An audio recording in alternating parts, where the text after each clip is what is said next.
bright stars through the past day prove through the knee and the whole.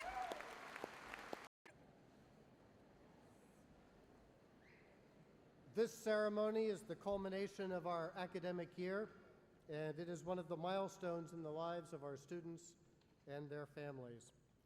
Graduating from the Elliott School is a genuine accomplishment. It isn't something that happens on its own. Our graduates, you are here today because you've made a serious commitment to the study of global issues, because you've worked long and hard, and because you have achieved a new level of expertise in your chosen fields.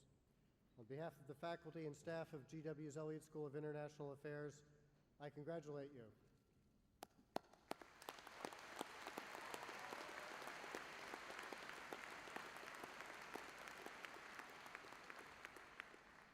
This is also an important day for the families and friends of our graduates, people who have done so much to make this day possible.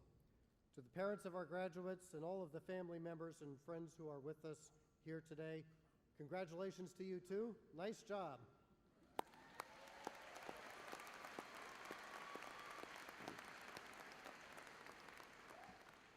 This event is being webcast live to members of the Elliott School's extended academic community around the world. So if you're watching in Nouakchott, Mauritania, or Lansdale, Pennsylvania, thanks for being with us this morning. As the Dean of the Elliott School, I'm often asked what makes the Elliott School so special. Our location is unique, of course. We have the good fortune to study international affairs in Washington, D.C., one of the world's great international cities. And we're located in the heart of Washington, in the midst of U.S. policymakers and some of the most important international organizations in the world. In fact, if you draw a line from the White House to the State Department and another line from the World Bank and the IMF to the Fed, those two lines literally intersect at the Elliott School.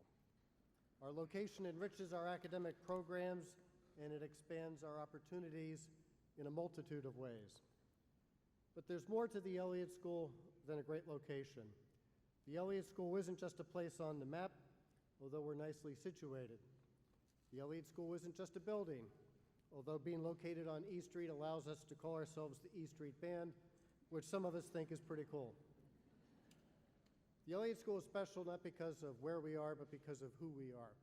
The Elliott School is fundamentally a community of people, faculty, students, staff, alumni, parents, friends, members of our extended academic community, people who are exceptionally dedicated to the study of international issues and to each other. I'd like to take this opportunity to thank the Elliott School's superb faculty and staff for your tremendous contributions to our school and our students.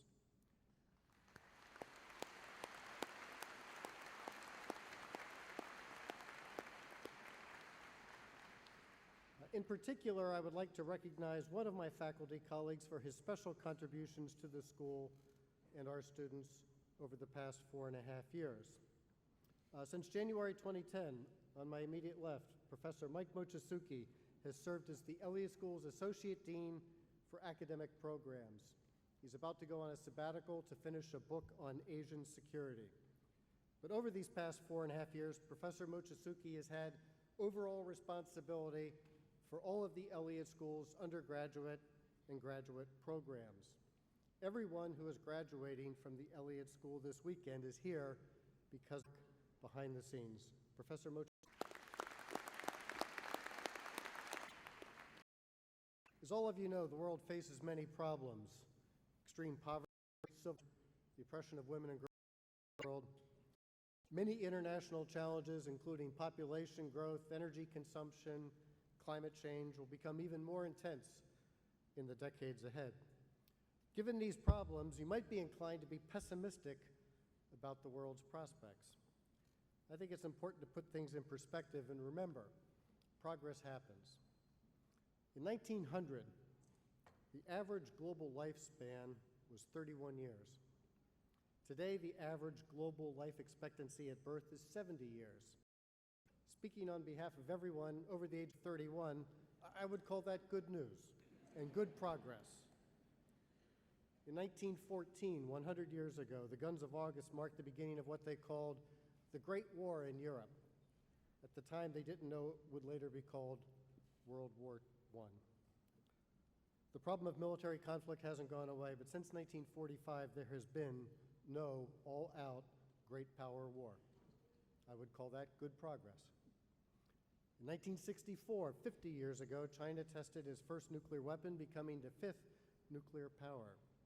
At the height of the nuclear arms race, the United States and the Soviet Union had a combined nuclear arsenal of 60,000 nuclear weapons because 50,000 just didn't seem to be quite enough.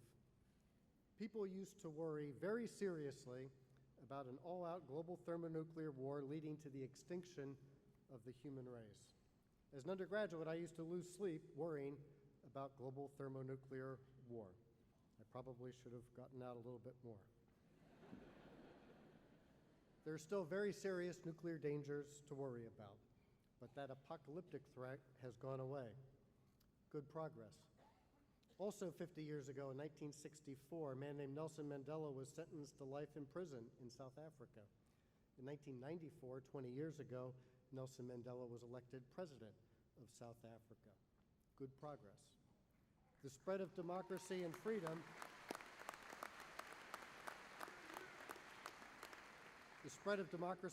has been a worldwide phenomenon. In 1974, around the time I was starting to study international affairs, democracies were in the minority. The world had 41 democratic countries and 63 non-democratic countries. But over the past 40 years, the number of democracies has more than doubled, from 41 to 88. The number of authoritarian countries has declined from 63 to 48. Today, democracies are in the majority by a ratio of about 9 to 5. There's still much to do in many countries, as we know, but democracy and freedom have made good progress. Progress is often slow and progress is always incomplete, but progress happens. Progress, like graduating from the Elliott School, isn't something that happens on its own. Progress happens because people like you, our graduates, have a vision of a better world, a world of human rights, justice, peace, and prosperity. Progress happens because people like you have the character to put the common good before their personal interests, and because people like you have the courage to stand up for things that matter. Progress happens because people like you have the determination to persevere over time, year after year, decade after decade. Global progress is an intergenerational project, and that's why schools like the Elliott School are so important. This weekend, we're sending a new graduating class into the world, handing off to a new generation. But for the Elliott School, it's not just one handoff, it's a continuing series of handoffs, class after class, year after year. We now have more than 20,000. We forever remain in the right place. Thank you, Max, for those terrific remarks. We will now recognize several students who have demonstrated extraordinary achievement. I would ask each of these students to stand at their chairs when their names are called, and please hold your applause until all of these students have been recognized. Every year, the Elliott School names one undergraduate student as the class's distinguished scholar. This year's distinguished scholar is Kyla Franks. You can stand up. Kyla is a candidate for a BA in International Affairs with a concentration in Asia and a minor in religion. And please stay standing. The Charles Sitter Scholarship is awarded to an undergraduate who has worked at least 25 hours a week while maintaining an impressive grade point average. The recipient of the Charles Sitter Scholarship is Breland Lawson.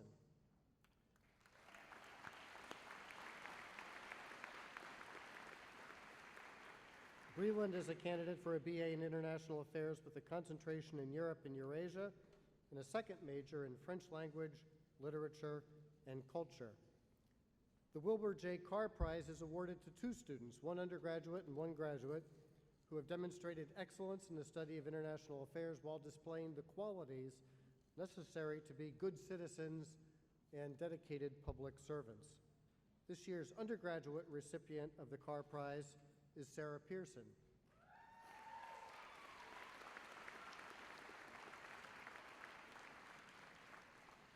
Sarah is a candidate for a BA in International Affairs, concentrating in contemporary cultures and societies with a minor in history.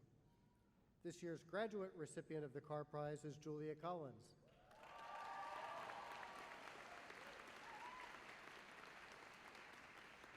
Julia is a candidate for the Master of Arts in International Affairs, concentrating on energy, security policy, and conflict resolution. The John Henry Cowles Prize goes to a student who combines the highest overall scholastic achievement with leadership potential. This year's recipient of the John Henry Cowles Prize is Gloriana Soho Lara.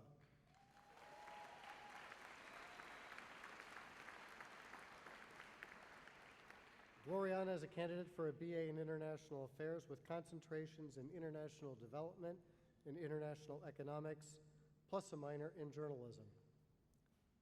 The Walter Roberts Award is given to an outstanding graduate student in global communications who plans to pursue a career in public diplomacy. This year's recipient of the Walter Roberts Award is Marissa Maldonado Garcia.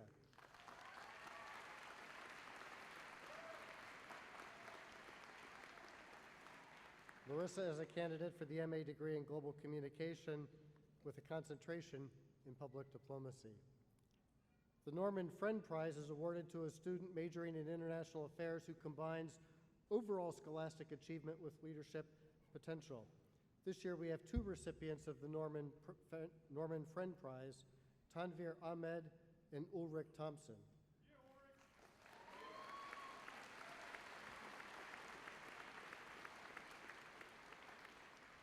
Tanvir is a candidate for a BA in International Affairs with a concentration in Middle East Studies. Ulrich is a candidate for a BA in International Affairs with a concentration in security policy and minors in economics and history. The Naomi Poling Warbass Award recognizes an outstanding female graduate student in the Elliott School who is studying Russian or Eastern European affairs. This year we have two recipients of the Warbass Award, Emily Rigger and Rodica Tomescu Olario.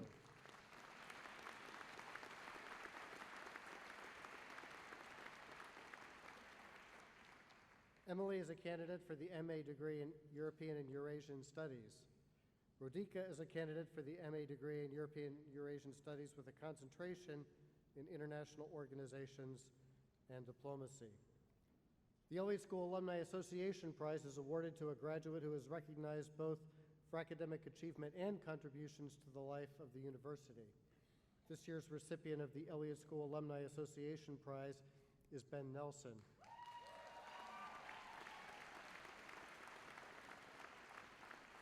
Ben is a candidate for the Master of Arts degree in International Affairs with a concentration in U.S. foreign policy. The GW Alumni Association awards an annual prize to an outstanding graduating student in each school of the university. The award is given to honor future alumni who have shown exceptional commitment to GW. This year's recipient of the GW Alumni Association Prize is Stanley Gonzalez Martinez.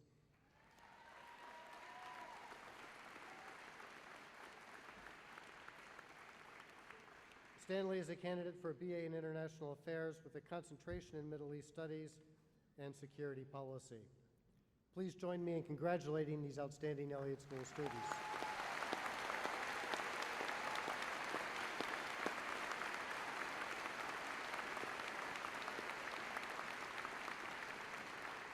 I would now like to ask all of our undergraduate and graduate students to rise and please remain standing. Ladies and gentlemen, please join me in congratulating the superb students of GW's Elliott School of International Affairs.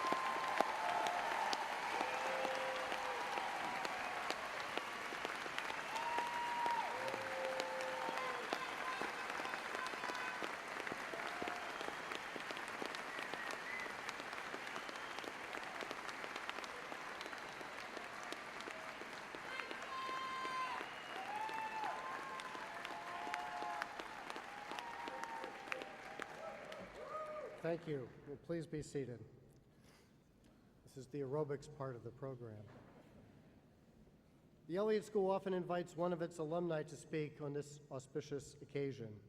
I'm continuing this tradition this year with this year's commencement speaker, one of the Elliott School's graduates who is also a member of our faculty, Professor David Shambaugh. Professor Shambaugh is one of the world's leading experts on one of the world's most important countries, China. As an undergraduate student at GW in the 1970s, Professor Shambaugh was ahead of the curve. By the time Deng Xiaoping launched the economic reforms that started to transform China, Professor Shambaugh was already focused on East Asia. He wrote his undergraduate thesis on China's dual policy in the Third World. Professor Shambaugh received his BA in East Asian Studies from GW. He went on to receive an MA in International Affairs from Johns Hopkins and a PhD in Political Science from Michigan, the latter in 1989. He began his academic career at the University of London at the prestigious School of Oriental and African Studies, where he specialized in Chinese politics. He also served there as the editor of the China Quarterly, the leading journal in Chinese studies and one of the leading journals in the field of international affairs overall. Professor Shambaugh came to GW in 1996 as Professor of Political Science and International Affairs.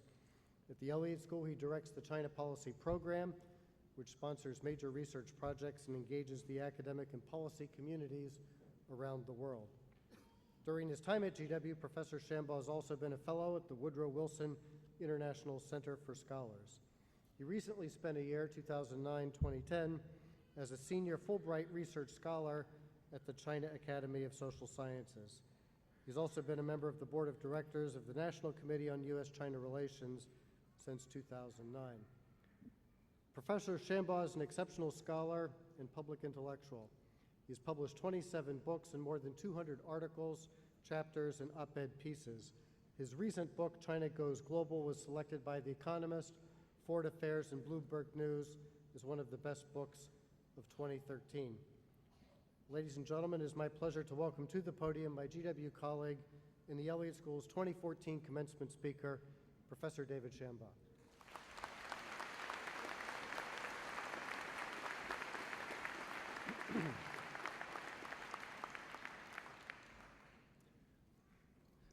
Good afternoon, and congratulations to the Elliott School graduates.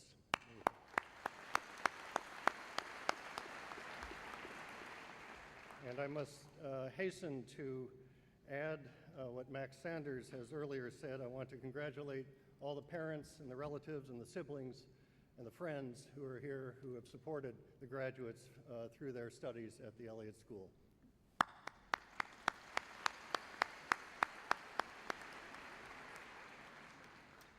And thank you, Dean Brown, very much for that overly generous introduction, and particularly for the invitation to be this year's commencement speaker at the Elliott School.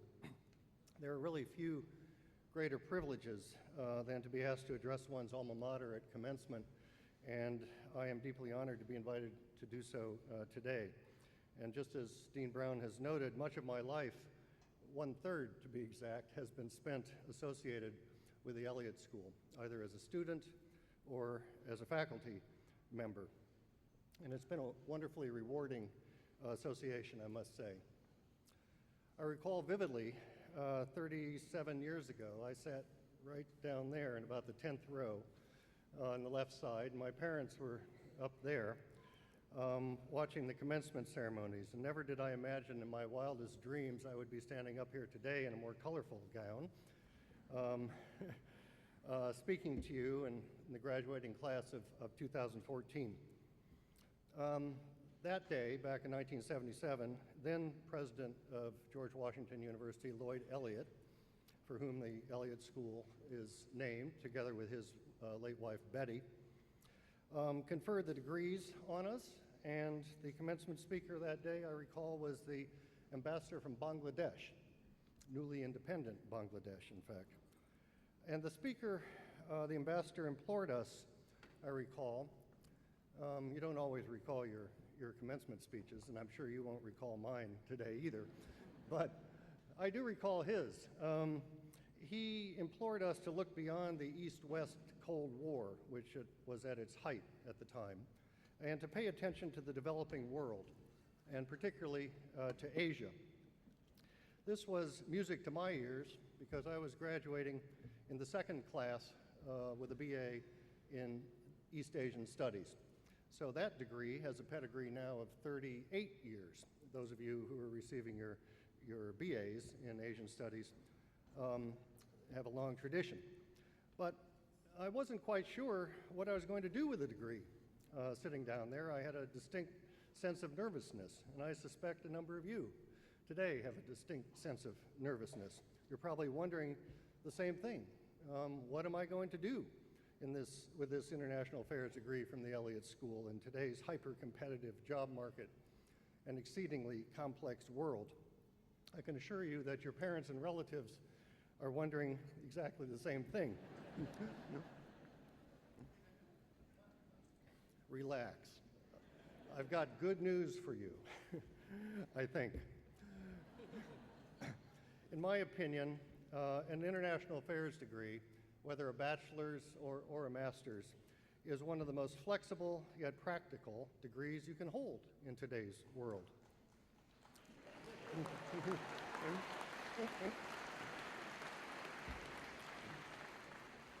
This was true back in 1977 when I received my degree, and it's still true today.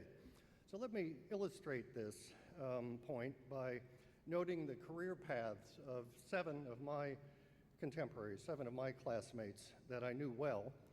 I'm not going to give you their names, save one actually, because you would recognize them anyway.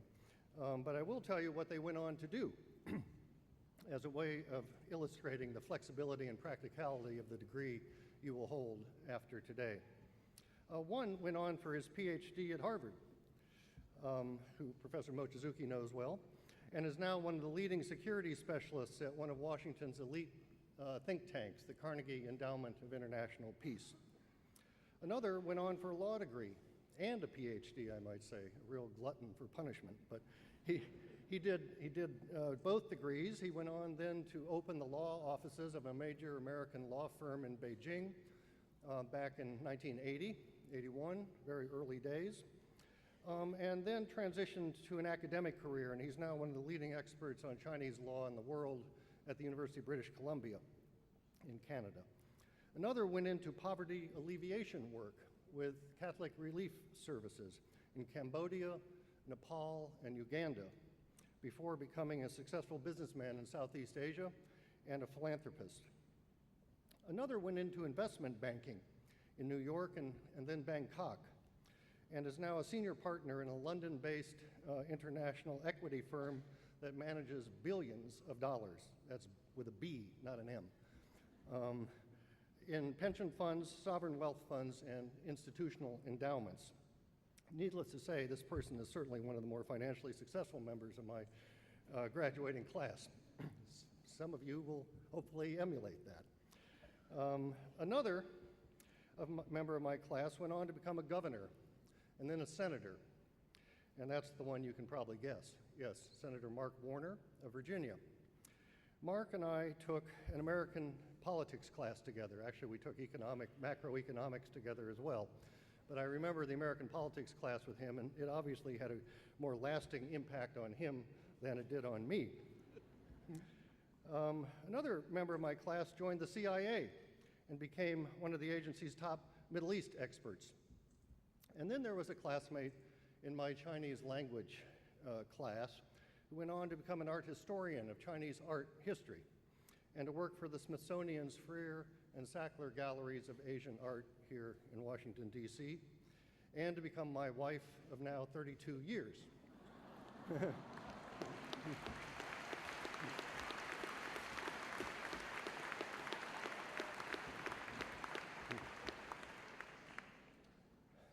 I tell you about my peer group and my classmates in the class of 77 precisely to illustrate the flexibility, practicality, and diversity of the Elliott School degree in International Affairs and the associated regional studies and functional studies degrees. 7 people, 7 different professions: a think tanker, a corporate attorney and now law professor, a businessman and philanthropist, an international banker, a politician, an intelligence analyst, and an art historian. But every one of the 7 is involved in international affairs in one way or another. And these are just the people I knew in my class and still keep up with.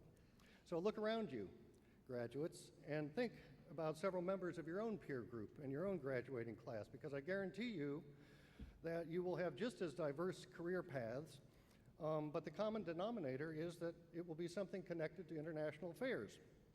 So graduates and parents, be confident about your futures. And who knows, maybe like me, you might find a spouse in the class of 2014. So look around before you leave today.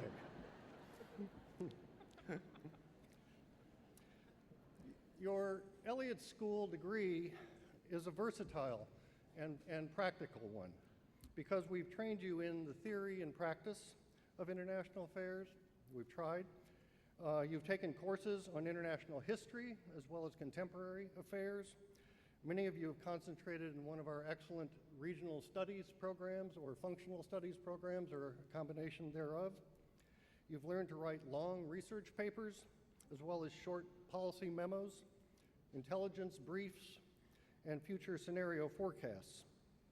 You've participated in group projects, including most recently the capstone courses, which have just concluded. And you've had to orally present in front of your classmates and audiences. Oral articulation is a very important skill in the workplace. And you've taken some of our other professional skills courses, and in all of these ways, you have been trained to see the complexities, the interconnectedness, and the interdependencies of today's world, and have acquired, we hope, a practical skill set that should serve you well in a variety of workplace environments. I regularly run into my own former students in various parts of the world, and they tell me frequently how useful the written, oral, and forecasting skills that they acquired in my China courses. I teach China, but I also teach them how to analyze China. How well those skills have served them in a variety of jobs subsequent to graduation. So these are the reasons that I tell you that you have one of the most flexible and practical degrees today. So go forth and make good use of it. That's the first message I'd like to convey to you. The other one has to do with the responsibilities associated with your degree. What I mean by the responsibility associated with your degree is this. All of us in the field of international affairs, no matter which specific career path we pursue, have, I believe, a civic responsibility to contribute to society by being a public educator and educating our fellow citizens about international affairs. One does not have to go on to get a PhD, although some of you will, hopefully, to become an international affairs educators. You can all be teachers. Every nation's foreign policy is only as effective as its citizens are informed about international affairs and have an understanding of other societies and governments. As I just noted, you've been trained at the Elliott School to try and understand the extraordinary complexities of the world today. And there are countless, endless variables that one must take into consideration when analyzing or practicing international affairs. But if I can give you some advice, what would a commencement speech be without some advice? If I can give you some advice, it's to focus on one variable above all: perception, the role of perceptions in the world today and in international affairs. One can measure all the so-called objective factors in international affairs: GNPs, ships and planes, warheads, trade and financial flows, demographics, what have you. But at the end of the day, it's how human beings in various societies and governments subjectively perceive these so-called objective factors. One country's defense is seen as potentially threatening by another, giving rise to what is known as the security dilemma. One country's culture can be seen as subversive to another. One country's economic policies can be seen by one side as competitive, market-friendly, but by another side as giving them an unfair advantage, and so on. So the history of international affairs, from the rivalry between the ancient Greek city-states of Athens and Sparta, go back and read your Thucydides, to the present day, provides a clear record that misperception is the most frequent contributor to conflict among nations. In the U.S.-China relationship today, Sino-American relations, 中美关系, for example, there is widespread recognition that there is a significant and growing deficit of mutual trust and rising bilateral suspicions between our two countries. I've just come back from Beijing less than 48 hours ago, I have to say, and I experienced a lot of suspicions and mistrust in my conversations there. This is giving rise to what some analysts call the Thucydides trap in the U.S.-China relationship. But in both the United States and China, as well as other nations, insularity, nationalism, parochialism, prejudice, ignorance, propaganda, stereotypes, lack of basic information about other societies, and an inability to view oneself as others view you are, I think, the greatest dangers to global peace and security. Despite the globalization process, which connects societies together as never before in history, the sad but dangerous fact is, the reality is, that global publics remain woefully ill-informed of each other and have an demonstrated inability to perceive themselves as others perceive them. Just, if you don't believe me, just look at the data from the Pew Global Attitudes Survey. So, whatever country you come from or will work in during your careers and lifetimes, you have an opportunity, indeed I would say a responsibility, to do something about this perception gap. Your Elliott School degree has already qualified you to become a public educator in the global classroom, whether in the workplace, in your neighborhood, in a community organization, at a party, on an airplane or on a train, in an international organization, at a university, wherever you happen to be, engage others in conversations about international affairs. You are better educated than the majority of the public about international affairs. So it is incumbent upon you to share your knowledge and to broaden broader civic public understanding. So this is one of your lifelong responsibilities, I would argue. So these are the twin messages I'd like to leave you with today. First, be optimistic about your degree. It is one of the most flexible and practical ones I think you can possess in today's world. But remember that with it comes a civic responsibility to constantly improve public awareness about public and world affairs. So thanks for your attention. Congratulations again to the class of 2014, and best of luck.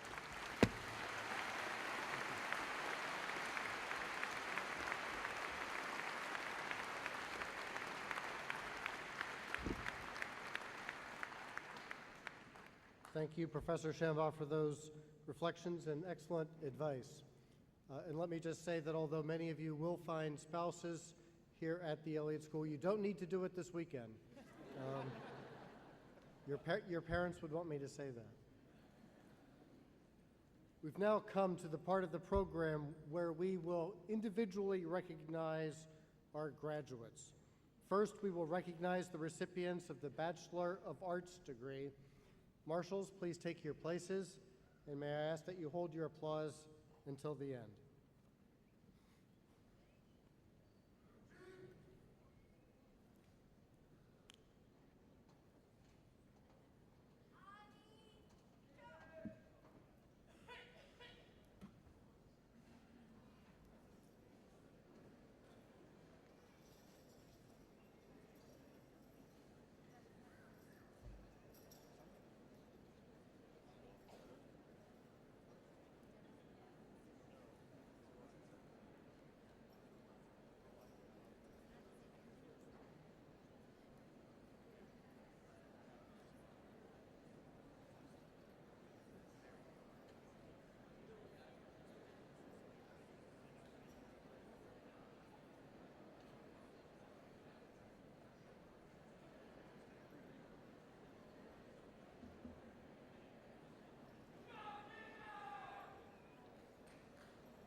Following students are candidates for the Bachelor of Arts degree in Asian Studies. Elena Lopez Berryman. Eugenie Chung Kim.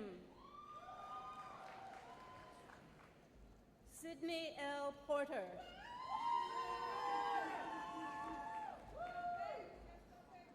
The following students are candidates for the Bachelor of Arts degree in Latin American and Hemispheric Studies. Mitchell Kyle Langley. Cassandra Lorraine Freudenberger. The following students are candidates for the Bachelor of Arts degree in Middle East Studies. Kelsey Nicole Bard. Caroline Gizem Tunka.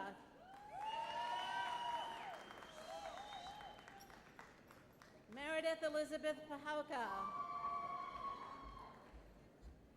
Chrysantha D. Theodora Kakis. Adam Paul Bokum Lee. Paula Irene Fournier Del Val. Olivia Mary B. Elizabeth Chirin Chione. Anna M. McMahon. The following students are candidates for the Bachelor of Arts degree in International Affairs. Alexandra Nicole O'Halloran. Joseph Walter Gibson. Cheyenne Yvonne Brubaker.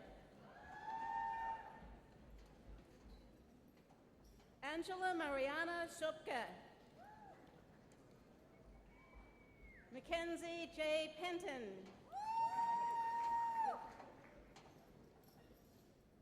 Molly A. Fader.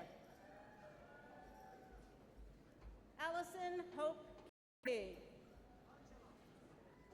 Happy. Elizabeth Chirin Chione. Anna M. McMahon. The following students are candidates for the Bachelor of Arts degree in International Affairs. Alexandra Nicole. Joseph Walter Gibson. Cheyenne Yvonne Brubaker. Angela Mariana Shopke. Mackenzie J. Penton.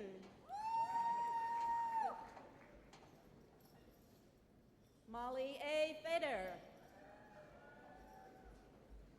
Allison Hope Casey. Hannah Kate Bardot. Gordon Allen Gibbert. Sophia Pritchard Bernazzani. Aiden M. Quinlan Walsh. Zora Brightstein Matza. Samuel M. Hobart. Norman Alexander Kemble. Mark S. Parker. Hillary Inga Farrow. Kelsey Morgan Lax. Abigail Elizabeth Colonia. Alexandra E. Claus. Nicole Oyamidi Omotunde. Yahel Sanchez Gres. Nichama Muchnik. Anna Nikolaeva. Federico Serrano. Michael Peter Jaroltowski. Geffen Sadov. Eden Sadov. Ellen Flynn Christensen. Nan Hu. Deetra Rose Naisutta Backup. John Mitchell Vegas. Kayla Irja Obel Franks. Ryland Lawson. Sarah Kate Pearson. Oriana Sojo Lara. Tanvir Ham. Ulrich Thompson. Stanley Gonzalez Martinez. Demille Carson. Andrea Ellen Edmond. Ethan Taylor Quinn. Mehrad Yazdi. Anna Claire Fusilia. Michael S. Tejada. Nicole Anand Zahra. Greta Alexander Bradley. John E. Burke. Sebastian Big.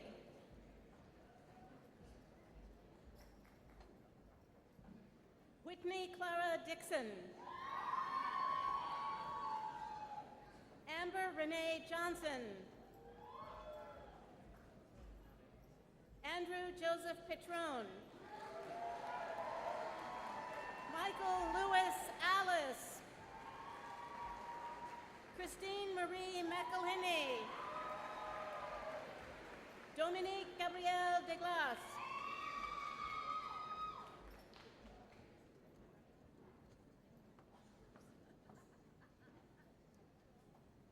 Donna Etenadi.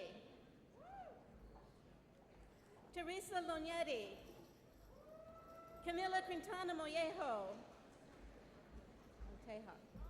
Catherine Lally Marino. Amanda Maki M. Tazawa. Claudia De La Cruz. Zachary Taylor Hawari. Claire V. McCool. Sophia P. Wall. Victoria Rose Bloom Balkin. Marla Espensheed. Maureen Eleanor Quinn. Jamie Christina Helen Smith. Hillary Joyce Spawn.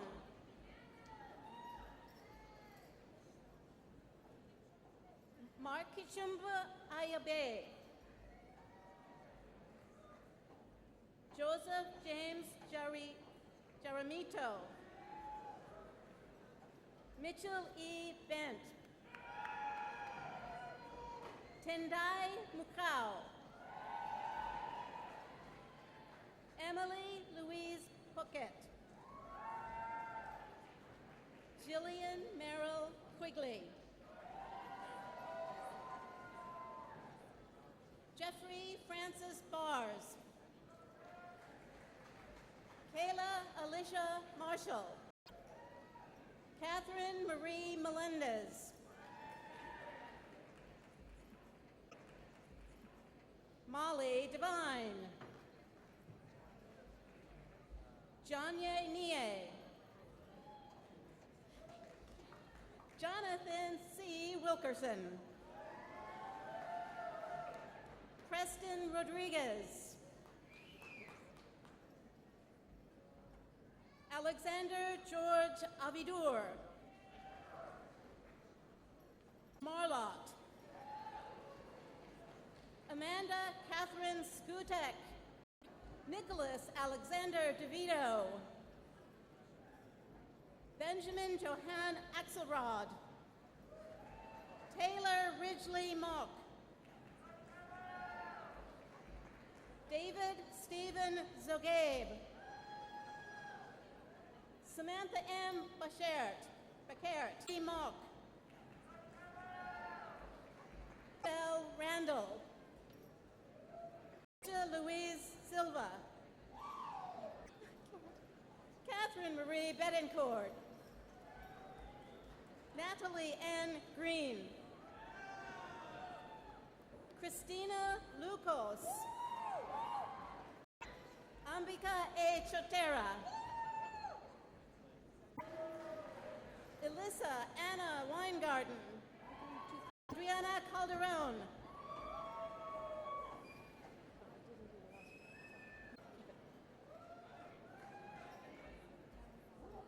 Sue Jun Sung, Devin Lee Friedlander, Alexandra Christine Heyer,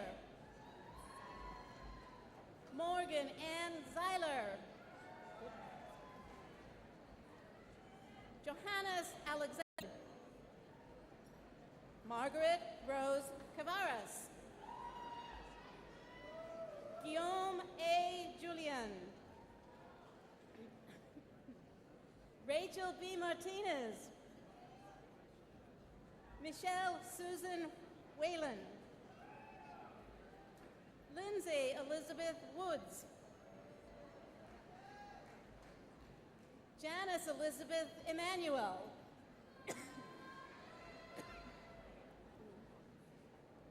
Erica Lynn Sultanian,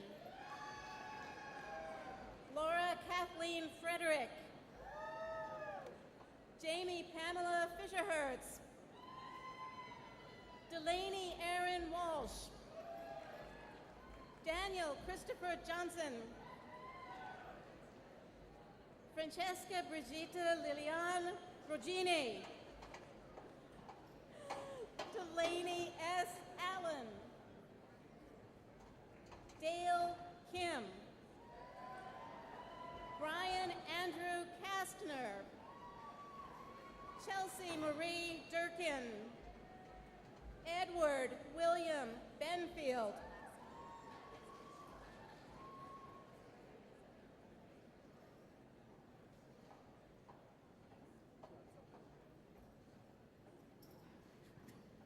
Christian Nicole Kraft,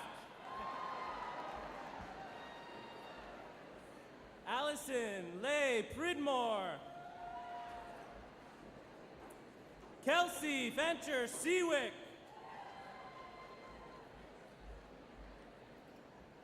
Shieka Janan Salim Al-Hashami, Kelsey Bobeck, Marielle Eleanor Belander, Catherine Wynn, Molly M. Sullivan,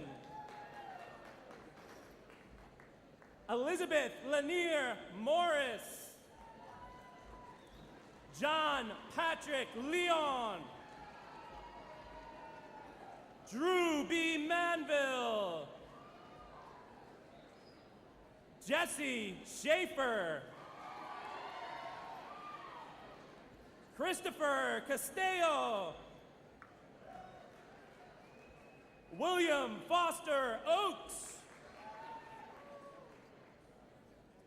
Gracie S.D. Bayless,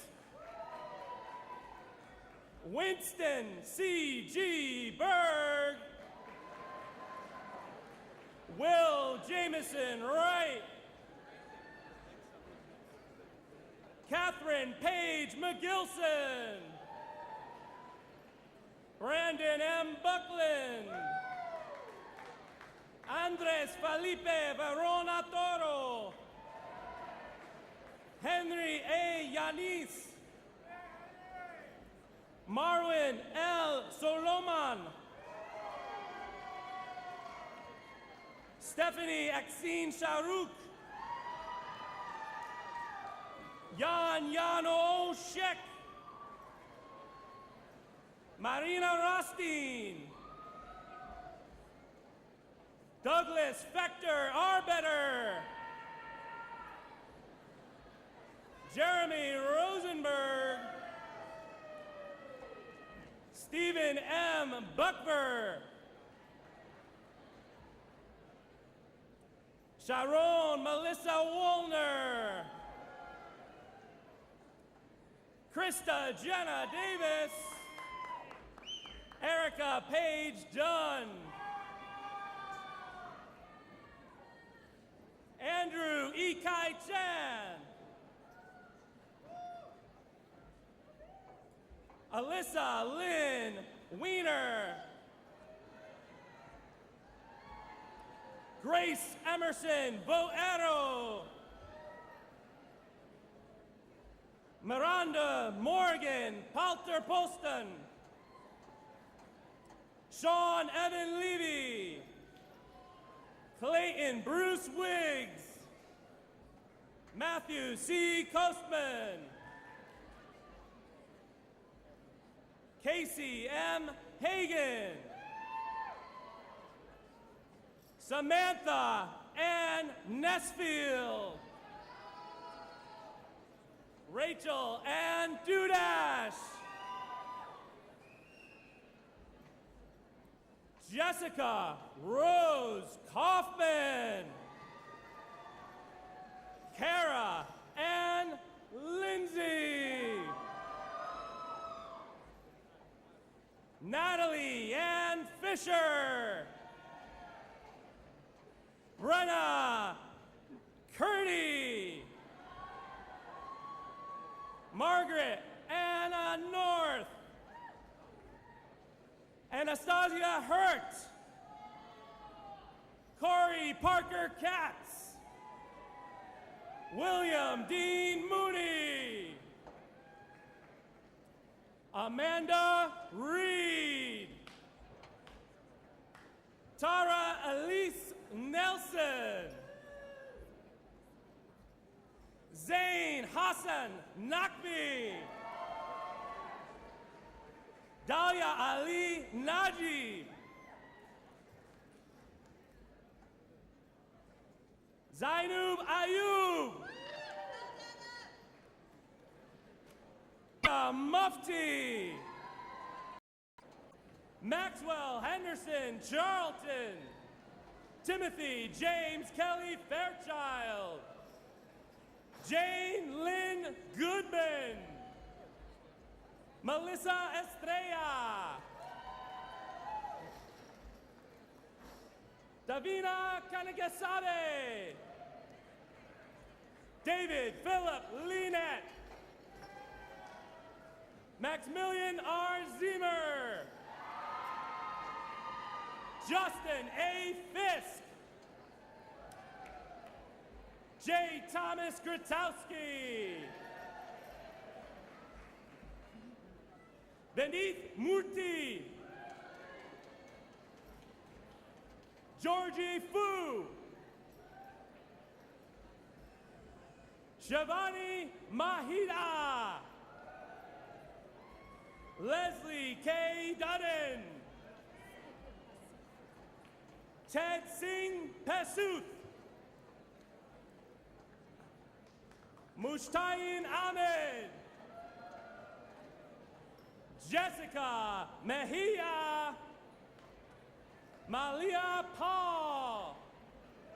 Michelle Nicole Murphy. Molly Elizabeth Tutt. Sarah Jenny Stern. Whitney and Tom. Ben Nelson.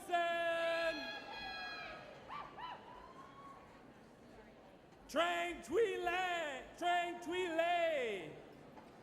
Kevin Ivy. Zenzu. Alec Weltsing.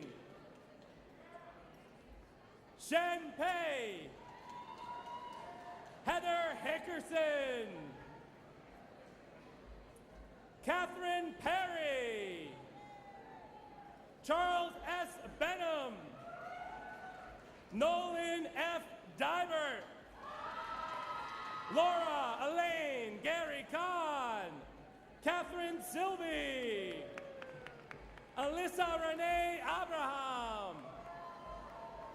Ryan Elizabeth Mulvena. Katie Silky. Jacqueline S.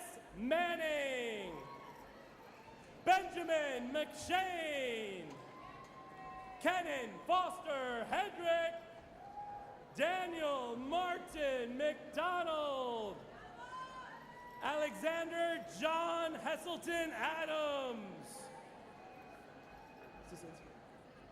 Catherine M. Sasinski, Ryan S. Min, David Eric Wilson, Kate Zhou, Stella Ren Zhang, Fei Li,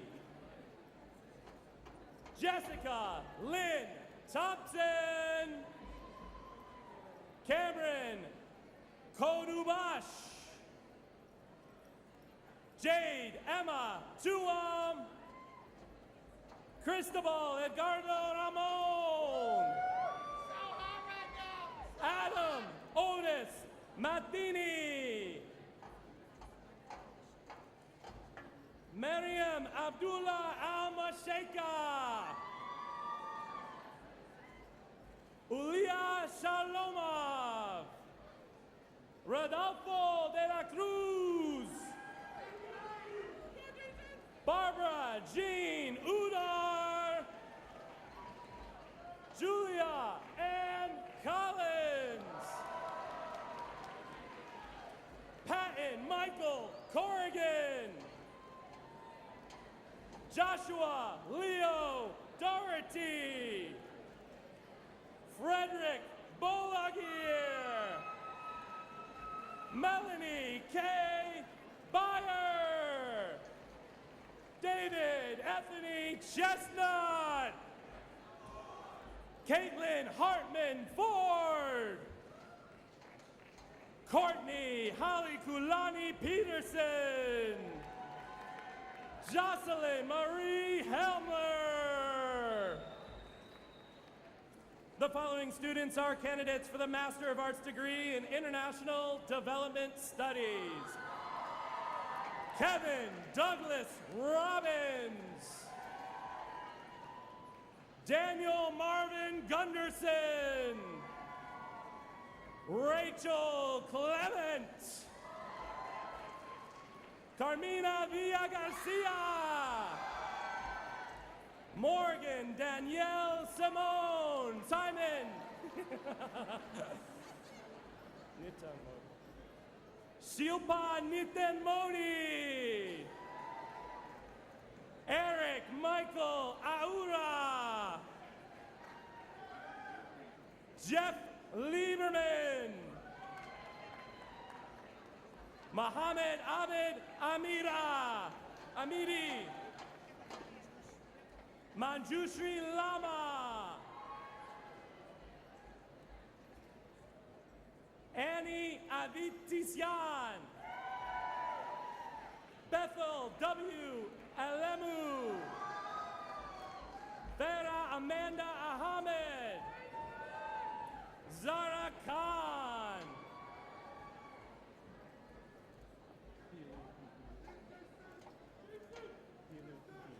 Ravundi P. Pilupitiya, Chomba El Chacho, Alejandro Guzman, Ashley McAvoy, Simon Buller, Jessica Ann Lorman, Jason James, Hillary Ruth Hartley,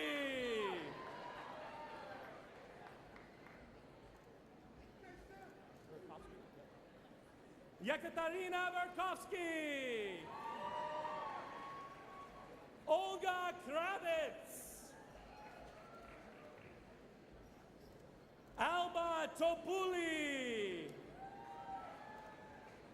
and Woodruff Sprinkle, Ching Chin Yu, Rinda La Mikhail. The following students are candidates for the Master of Arts degree in International Science and Technology Policy. Eduardo Sastre Fuente, Jonathan Moisha Berliner, Seth Christopher Fries, Emerson Alik French, Katrina R. Lego, Christina Claire Walren. The following students are candidates for the Master of Arts degree in International Trade and Investment Policy. Philip John Sagers, Yagenya Lomizi, Paul Philip Mazer,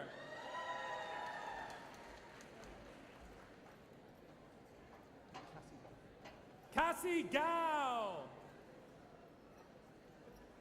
Lauren Christine Schultz, Brittany Elizabeth Bauer, Sebastian Fala,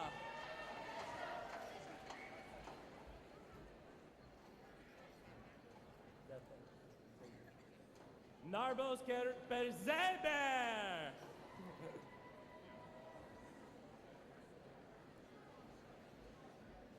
Sarami Castillo, Caitlin Marie Da, Newton Singh, Diana Lynn Friedman, Jeff Horowitz, Jeffrey Allen Schlont,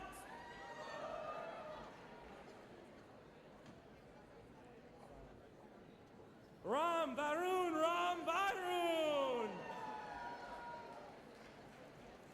Jesse Benjamin Stepler. The following students are candidates for the Master of Arts degree in Latin American and Hemispheric Studies.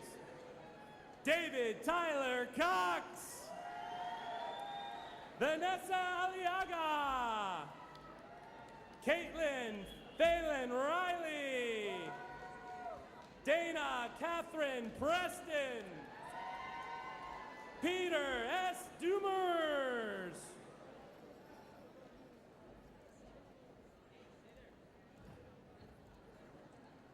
The following students are candidates for the Master of Arts degree in Middle East Studies. Kelly Marie Rose, Alicia Dene Deluti, Cara Faith Benning, Julia Craig Romano, Joseph Matthew Martin, Gregory Robert McGowan, Daniel H. Aaron, Jack G. Frau, Elliott Han Fling, Marisa Rose Mayers, Dale L. Basista, Lee Henry Seeger, Robert Matthew Hodge. The following students are candidates for the degree of Master of Arts in Security Policy Studies. Harry Catherine Van Lindegum, Thomas A.P. Stevenson, Meredith Lynn Schusler, Alejandro Alapolino Garcia, Sarah Roseanne Westfall, Patrick M. Sampson, Todd William Gratz,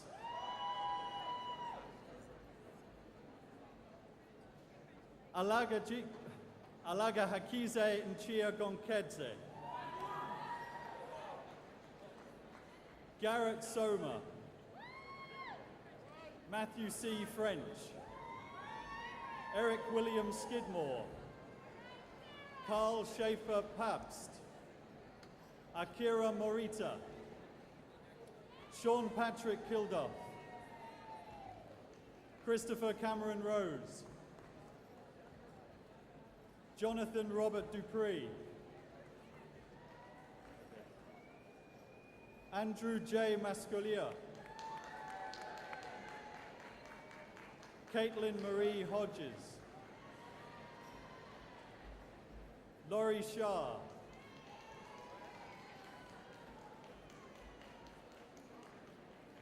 Lee M. Rowland,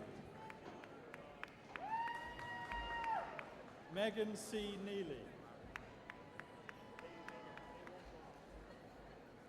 Thomas Robert Luley, Brian A. Dito,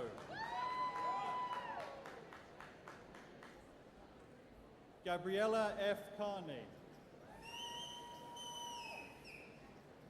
The following students are candidates for the Masters of International Policy and Practice. Azaz El-Shami, Beniamino Idinurentien, Meredith Kanef Fortier, Camila Mamadova, Joseph Francis Green, Daryl A. Ham, Jonathan Lathel Mecham, Aaron Scott Turner, Marina Ulmishek, Anjali Shah, Alison J. Bradley, Donald William Cinnamon, Masaaki Yoshikawa. The following student is a candidate for the Master of International Studies, Ying Jiang.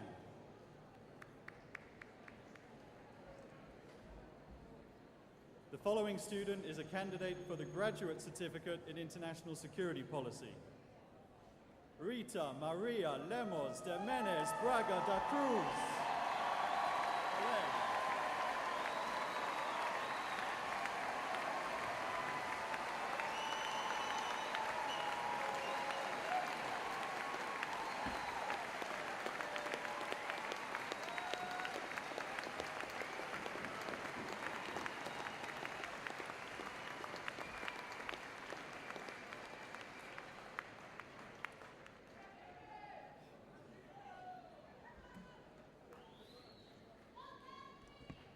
People always ask me what it's like to shake 800 hands.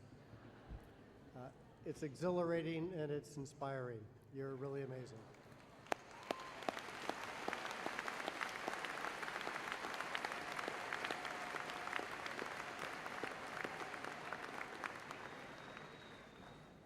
The Elliott School is committed to excellence in education, scholarship, and service. One of the school's most important awards is the Harry Harding Teaching Prize. This award is given annually to a member of the Elliott School faculty who has demonstrated sustained excellence in teaching and who has made extraordinary contributions to the education of Elliott School students. I'm pleased to introduce the recipient of this year's Harry Harding Teaching Prize, Professor Nathan Brown, who will give the charge to our students. Professor Brown received his BA in Political Science from the University of Chicago and an MA and PhD in Politics and Near Eastern Studies from Princeton. Professor Brown's research focuses on the politics of the Middle East, democratization and constitutionalism, and the rule of law in the Arab world. He is an exceptionally distinguished scholar. He has published 9 books, including When Victory is Not an Option, Islamist Movements in Arab Politics, and the Struggle over Democratization in the Middle East. In 2009, Professor Brown was named a Carnegie Scholar, as well as a fellow at the Woodrow Wilson International Center for Scholars. In 2013, he received a prestigious Guggenheim Fellowship, and he was elected president of the Middle East Studies Association. Professor Brown is an extraordinary teacher and a renowned scholar who works in one of the world's most important regions. We're very fortunate to have him on our faculty. Ladies and gentlemen, Professor Nathan Brown.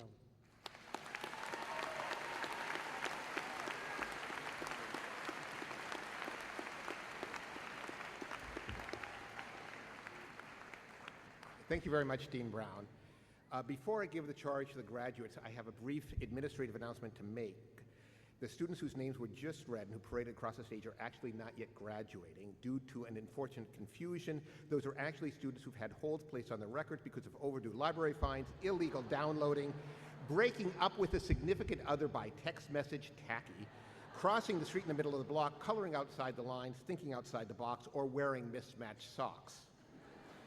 At the close of this ceremony, faculty marshals will lead those students in two parallel lines back to unshake the hands of the dean. From there, they will proceed in an orderly and dignified fashion to the registrar's office in order to clear their records. We will then reassemble later today to repeat the entire ceremony.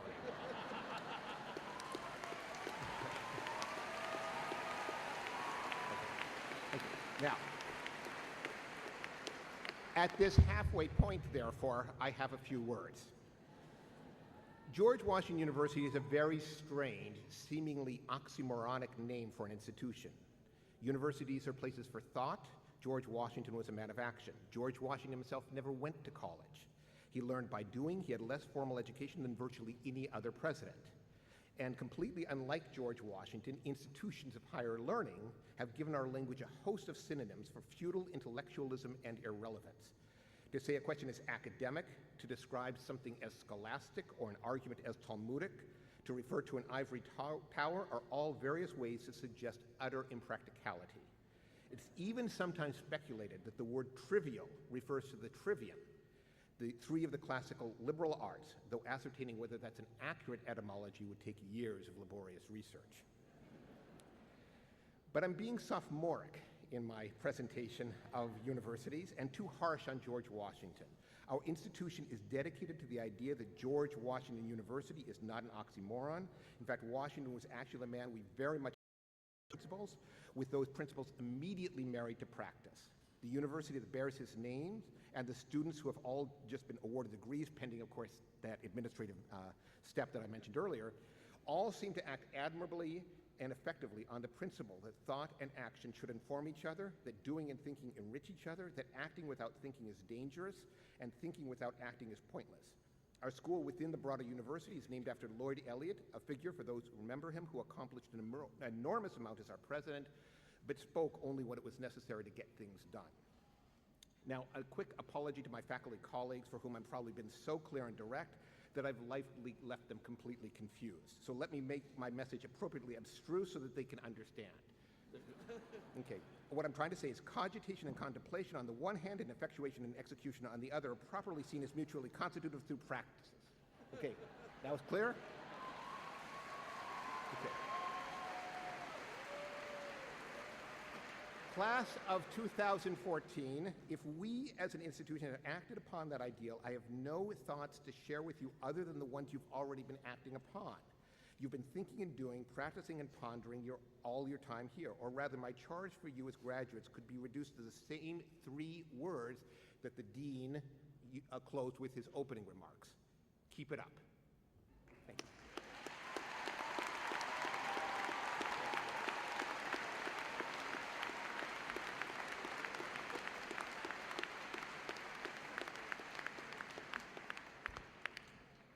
Thank you, Professor Brown. As a dean, it's always encouraging when the faculty are in sync with earlier comments. We're coming to the end. On Sunday morning, GW will hold the university's commencement ceremony on the National Mall. GW President Stephen Knapp will formally confer degrees on all of the GW students who have completed their degree requirements. That is his responsibility as president, and he will do that on Sunday morning. Those of you who are graduating will then become alumni. As I said earlier, you will be joining more than 20,000 alumni of the Elliott School and more than 250,000 alumni of the George Washington University. At the beginning of today's ceremony, I talked about the Elliott School as a great community of people. It's a community of alumni as well as scholars, students, and staff. I hope you will stay in touch whether you remain in the greater Washington area or whether you are based somewhere else around the world. The ball is very much in your court. Please keep in mind that our commitment to you does not end on Sunday. Let us know if we can help with career advice or letters of recommendation. At the same time, you can help us keep the Elliott School community strong by helping us identify the next generation of Elliott School students. If you come across someone with a good head and a good heart, someone who would be a good addition to our community, someone who wants to make a difference in our world, please point her or him in our direction. We would be very pleased and very proud if the next generation of Elliott School students is just like you. Thank you for attending today's celebration. Our best wishes go to the Elliott School's newest alumni. I would like to ask the audience to please rise and stay in place as the faculty and graduates depart. Thank you.